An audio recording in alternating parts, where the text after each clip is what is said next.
Have you ever stood at life's crossroads, paralyzed by uncertainty? In moments when every path seems shrouded in fog, Proverbs 3:6 offers a lifeline. Acknowledge him in all your ways, and he shall direct your paths.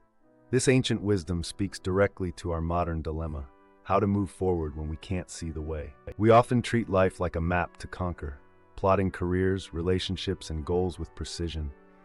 Yet when our plans crumble, we're left disoriented.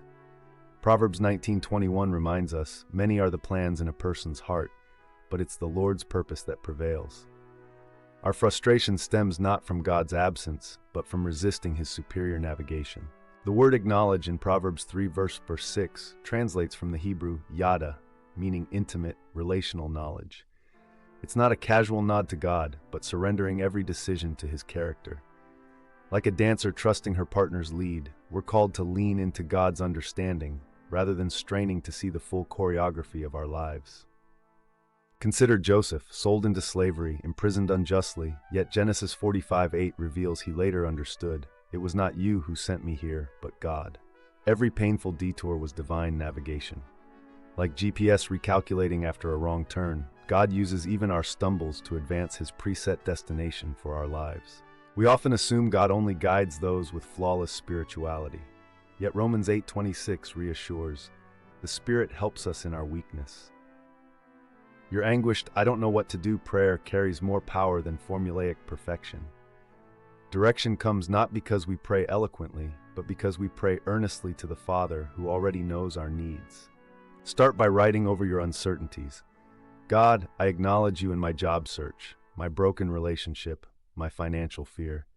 This act forces spiritual focus, like Elisha's servant whose eyes opened to see God's armies surrounding them, 2 Kings 6:17. What we acknowledge as God's domain, he illuminates with his presence. Isaiah 65:24 reveals God's posture. "Before they call, I will answer." Like a father setting breakfast before his child wakes, God has orchestrated solutions before our crises began. The Red Sea passage was planned before Israel panicked. The ram for Abraham was climbing Moriah as Isaac asked, "Where is the lamb?" Genesis 22:7-8.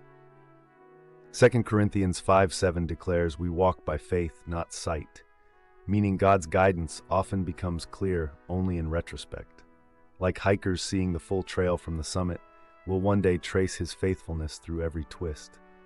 For now, each surrendered "I don't know" becomes a stepping stone toward revelation. Testimonies abound. The woman who sensed God redirecting her career during illness, the man who discovered his calling while unemployed. Their common thread: they acknowledged God's sovereignty in their confusion. As Psalm 32:8 promises, "I will instruct you and teach you the way to go." Not might, will. The fog in scene 1 now parts to reveal a startling truth.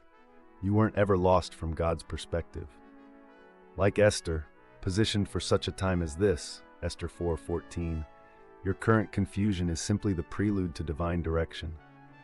When you acknowledge him in all things, you don't find the path. You realize you've been walking it all along.